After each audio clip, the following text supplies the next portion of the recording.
The Hideaway. The stories are as mysterious as we are. Welcome to a new chapter in our story.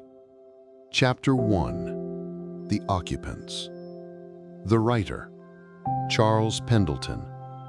As the evening twilight slowly descended through the trees, stars began to twinkle in the vast expanse of an endless sky.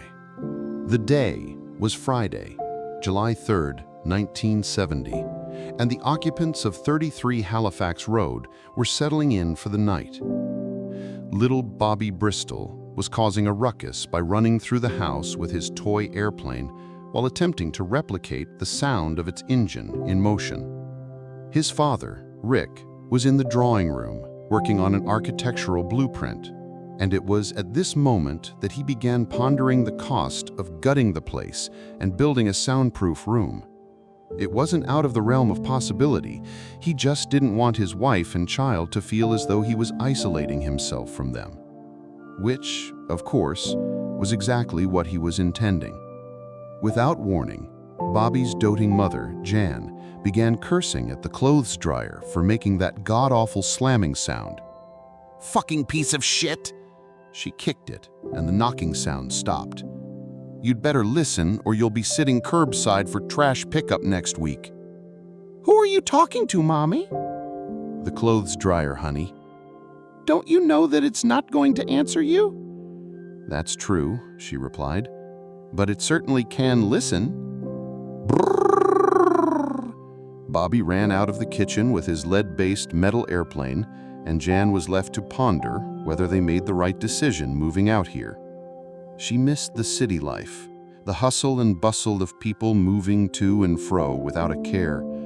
She had learned to live with all the aggravation and noise that most people despised, not to mention the shopping sprees and the late-night cafes that stayed open until dawn.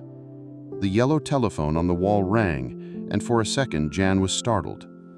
"This place is way too quiet," she muttered, while picking up the receiver and placing it to her ear, as her husband so often did without saying a word. "Hello? Rick?" "Close, but no cigar." "Oh, hi, Jan. How are you two lovebirds settling in?" "Lovebirds? We're more like thornbirds, and thanks for helping with the move." "Look, Jan, I am really sorry. Please, allow me to make it up to you. What did you say the name of your favorite Bordeaux was again?" "Chateau Lafite Rothschild." That is not what you said last week. That's because it wasn't my favorite wine last week. It's my favorite wine now that my older brother decided to fuck me over at the last minute, and we have none of our belongings in our new house. Or is the moving truck coming after midnight? Because if it is, so help me God, I will personally murder you. Okay, I'll get you a bottle of Chateau Lafite Rothschild and reorganize a bottle. With the money you make, I want a case, or don't even bother calling back. She casually hung the receiver back up on the wall while retracting her lips into her mouth in a devious display of affection. "Oh, I just love it when you screw up, dear brother," she said, giggling in a playful, almost childish kind of way. "Jan, is this kid ever going to sleep?" yelled Rick from his drawing room. "Sorry, babe, but he needs a bath first. Bobby, bath time." "Okay, Mom, I'm coming." Brrr. "And stop making that godforsaken noise, Bobby." "Ignore Daddy, he's a grumpy Gus." "Why is he always working?" "Because he loves his job almost as much as he loves us. Maybe he should take some time off." "I don't think that would be such a good idea, honey. Remember, the bills need to be paid on time. That's why your father can't afford to squander a single day. Do you realize how much effort your father puts into his job so Mommy can stay home and look after you?" "Very hard. You know it. So let's try to keep all the noise and yelling confined to the first level so Daddy doesn't get too excited and wind up having a stroke." "I guess you're right, Mommy. Now off to the bathtub, young man."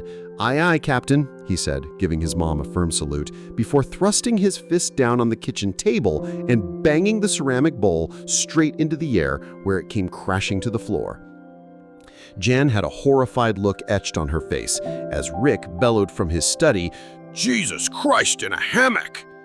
It was only when Rick was working diligently to solve the details of a particular problem that he would scream out random words, ones that sounded completely deranged. Janis Joplin on a shoehorn was one of Jan's personal favorites. Muttley Rag in a whore's crumb box was not.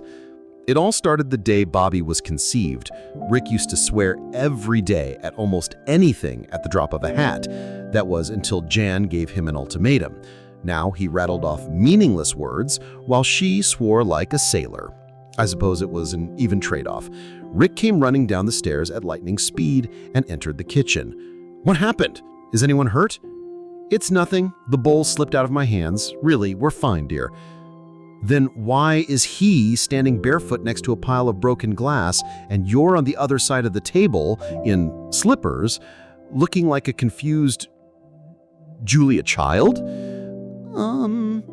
Margaret Muffin in a cornfield," he erupted at the top of his lungs, which made little Bobby explode into tears, covering his eyes. "Don't say anything, Jan. Don't say a word," said Rick, with a burning red face and a pulsating neck vein. Picking his son up and walking over to where Jan was standing, Rick blustered, "Mother McCready's balls at a Met game."